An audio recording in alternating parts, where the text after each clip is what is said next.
Bienvenidos a Derecho Penal sin Misterio. El día de hoy vamos a hablar sobre el traslado del escrito de acusación como el inicio del proceso penal en el marco de la Ley 1826 que prevé el proceso penal abreviado. Previo a ello, debo mencionar que existen dos cuerdas procesales vigentes en nuestro país, hablando en materia penal, la Ley 906 de 2004 y la Ley 1826 del año 2017. La Ley 906 prevé nuestro sistema penal acusatorio y la Ley 1826 sigue digamos que estos mismos parámetros, pero haciendo el proceso penal mucho más corto y en donde se prevé el proceso penal abreviado.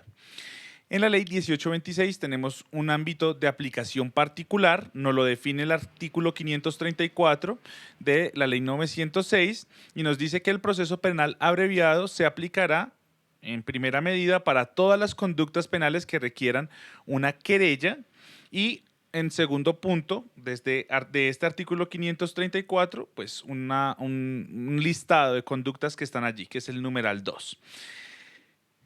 El proceso penal ordinario inicia con la formulación de imputación. En el proceso penal abreviado no existe esta audiencia de formulación de imputación y es reemplazada por el traslado del escrito de acusación.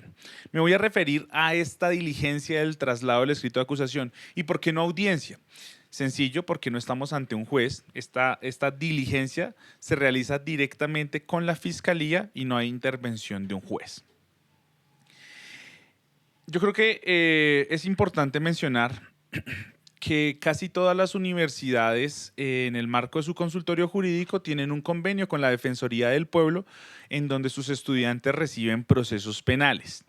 La gran mayoría de estos procesos penales van guiados por la ley 1826, repito, nuestro proceso penal abreviado, y quiero dar algunos tips importantes allí, algunos eventos importantes que deben revisar los estudiantes, bueno, y por qué no los litigantes que van a enfrentarse a un traslado del escrito de acusación.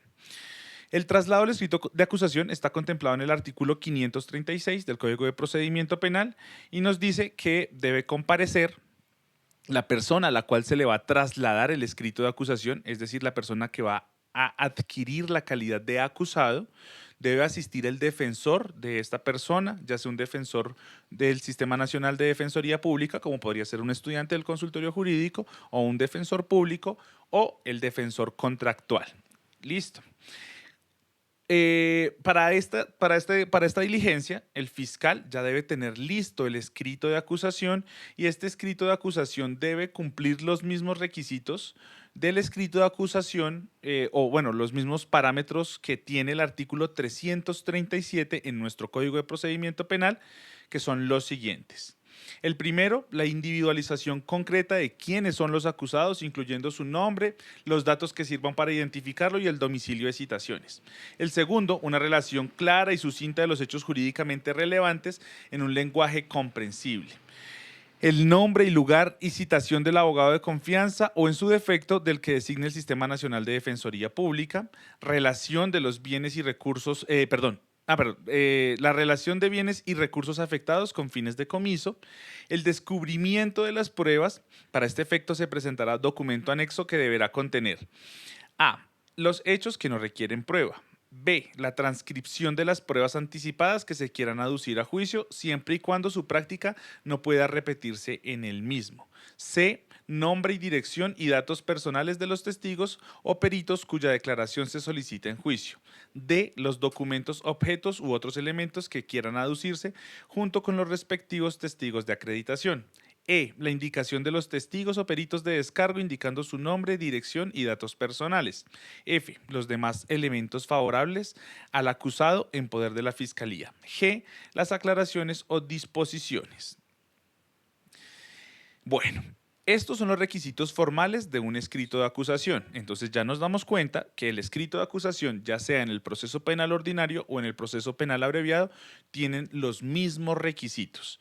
La diferencia va a estar en el proceso penal ordinario, nosotros vamos a tener la audiencia de formulación de imputación, la radicación del escrito de acusación y posteriormente una audiencia de formulación de acusación. Aquí no, en el proceso penal abreviado en la ley 1826 nos dice simplemente el fiscal va a trasladar directamente este escrito de acusación con los elementos materiales probatorios. Entonces, volvamos al traslado del escrito como diligencia. Quiero hacerlo ver de la forma más pragmática posible qué es lo que realmente sucede en el despacho del fiscal. Ya sea el estudiante del consultorio jurídico, el litigante que llegue allá, simplemente se presentará, el poder se puede otorgar de manera verbal por parte de la persona que va a ser acusada, o los consultorios jurídicos envían un formato de designación del estudiante que lo acredita como miembro activo del consultorio jurídico y podrá actuar en la defensa de esta persona. Ahora bien, en esta diligencia del traslado del escrito de acusación vamos a recibir dos documentos. El primero es el acta de traslado del escrito de acusación, donde simplemente se mencionan algunos eventos importantes, como decir, se descubrieron los elementos materiales probatorios a satisfacción, la persona no se quiso allanar o se allanó a los cargos, es decir, aceptó los cargos. Cualquiera que sea la situación, que los acepte o no, pues se debe dejar marcada la casilla correcta y se firma a satisfacción el recibido del escrito de acusación con los elementos materiales probatorios. Allí hay una situación muy importante y es tener en cuenta que la Fiscalía en el escrito de acusación va a hacer un listado de los elementos materiales probatorios y va a tener que descubrirlos en esa misma audiencia del traslado del escrito de acusación. He conocido casos donde los fiscales le dicen a los estudiantes, por ejemplo, del consultorio jurídico, no sé, yo los pongo a disposición, vaya, sáquele fotocopias a estos elementos materiales probatorios y son 200 páginas. Pues generalmente un estudiante de consultorio jurídico no tiene la disponibilidad incluso de recursos para sacar las 200 copias. Debe ser la fiscalía quien en efecto entregue esos elementos materiales probatorios completos, descubiertos. Por otra parte, cuando la persona esté revisando los elementos materiales probatorios, defensor, en este caso, que esté revisando esos elementos materiales probatorios, debe darse cuenta que estén completos. Entonces, va a remitirse al escrito de acusación, va a decir, venga, estos elementos que están listados acá son 20. Denominémoslos escritura pública número tal, certificado de tradición y libertad número tal o con el radicado tal. Debe revisarse que esté la página 1, que esté la página 2. Ahorita estamos ya digitalizando los elementos materiales probatorios, entonces que estén bien digitalizados, que sean legibles. Esto particularmente es a lo que se le debe prestar atención en un traslado de escrito de acusación, que los elementos materiales probatorios estén completos. No me voy a referir a un tema de control específico de circunstancias de tiempo, modo y lugar del escrito de acusación, porque pues estas las narra la fiscalía y la calificación jurídica igual. Ellos son quienes la plasman en ese escrito de acusación. Posteriormente, en una audiencia, que es la audiencia concentrada, podremos hacer unas anotaciones, unas observaciones respecto a esa calificación jurídica, respecto a esas circunstancias de tiempo, modo y lugar anotadas en el escrito de acusación. Entonces, particularmente es eso en lo que quiero se fijen cuando tengan este ejercicio de un traslado de escrito de acusación, revisar los elementos materiales probatorios, que el descubrimiento material probatorio sea hecho en debida forma. Cabe aclarar, y pues es necesario mencionar más bien, que el traslado del escrito de acusación reemplaza la audiencia de formulación de imputación, es decir, desde allí queda formalmente vinculada una persona a un proceso penal, interrumpe los términos de prescripción de la acción penal, ese traslado del escrito de acusación, y es la primera posibilidad para allanarse a los cargos en el marco del sistema de justicia premial. Entonces habrá un descuento punitivo de hasta la mitad de la pena cuando el delito así lo permita. Incluso en las situaciones de flagrancia, situación que es diferente en el marco del proceso penal ordinario.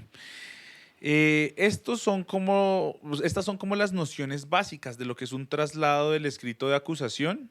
Yo estaré realizando otros videos en donde vamos a concadenar toda esta estructura procesal y vamos a revisar que efectivamente hace o cuál es la función que se desempeña desde la Defensoría Pública, desde los estudiantes del consultorio jurídico y también desde el litigio. También nos fijaremos en las actividades que realice el fiscal y el juez de conocimiento ya en el marco de la audiencia concentrada.